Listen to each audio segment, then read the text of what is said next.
mbokki jullit yi mbokki taalibe yi ba léegi rek ñuy ànd ak soxna Maam Issa Mbacké Ahlu Café ci jotaay 27e jour ci weeru koor gi édition 2026 ñu ànd ko Ahlu Café TV comme ni ñu ko baaxoo dëppale saa su ne rek ngeen gis noonu équipe bu café gi nekk noonu jëriñ Sëñ Dame Café nekk nii ci kaw machine bi ginnaaw bi nga xam ne café gi noppi na ba na suukar ba noppi mu fas yéene koo distribuer bu ñu distribuer mooy séddale mbooleem commission yi nga xam te ni yàlla dogal ñoo ne fii ci résidence Xaadimu Rasuul ngeen gis noonu xale café gi nekk noonu ñu jaajëfal baax a baax mbooleem personnel bi nga xam ne ñoo ànd ak Sëñ Dame Café ci liggéey bu am solo boobu noonu diiru li nga xam te ni moo di weer koor gi café gi nekk nii waaye machine ba nekk nii Sëñ Dame Café nekk nii macha allah ngeen gis noonu rek mbokki taali bi di jël si café gi ndànk-ndànk ñuy jaajëfal Sëñ Dame Café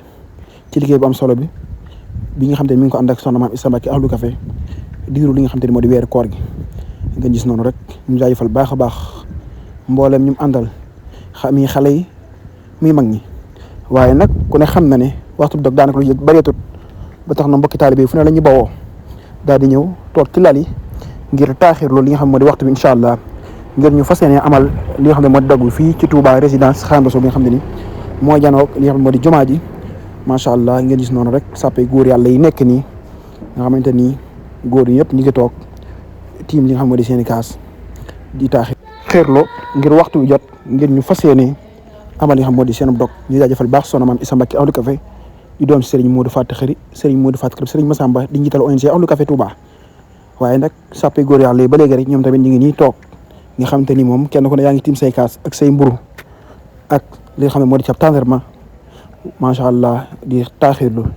li nga xamante ni moo di waxtu bi rek incha allah ngir ñu fas yéene amal li nga xam ne moo di dog bi fii ci Touba résidence Xaadimu Rasuul mi nga xam ne moo janoog li nga xam moo di jumaa لا إله إلا الله لا إله إلا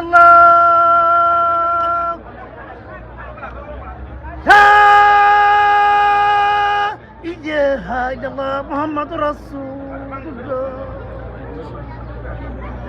لا إله إلا الله لا إله إلا الله ginnaaw nga xam ne dégg ngeen sëñ naar doon yëkkati li nga xam te ni moo di baatu laa ilaha illallah macha allah waaye nag ba léegi rek mbokki taalibe yi rek ñu ngi toog ci lal yi waaye utilisateurs yi dugg ci lal yi dañ xeele li nga xam moo di café gi ndax ku ne xam ne ne dog bi mën nañ ne ay minutes néew moo ci des incha allah ngir ñu fas yéene dog fii nga xamante ni moo di résidence Xaadimu Rasuul janoog li nga xam moo di jumaa ji waaye rek den fàttali rek fii nag moom mooy sàppe yi nga xamante ni moo di Ahlu Café Touba yokku ba suñ jiital jëwriñ sëñ Maam Thierno Ndiaye soxna May Boussa soxna Maam Diarra Mbacké ak suñu Xaadim ak mboolem personne bi nga xam ne jàll dogal na ñoom la ñu àndal ndax ñoom daanaka ñoo jëriñ bu ñu leen rek nañ mën a yóbbaale mboolem mbokki taalibe bi nga xam ne yàlla dogal na ne ñoo ànd ak moom ci liggéey bi ñu leen jaajëfal baax a baax diir bi nga xamante ni weeru koor gi yëpp rek ñu ngi ko ànd ak soxna Maam Issa Mbacké Ahlu Café waaye soxna Maam Diarra Mbacké nekk noonu waaye nee nag mbokki taalibe yi noonu ñu koy jaajëfal baax a baax tarkalla ngir si noonu rek ba léegi rek ñu ngi ànd ak soxna Maam Issa mu waxtu ba jot na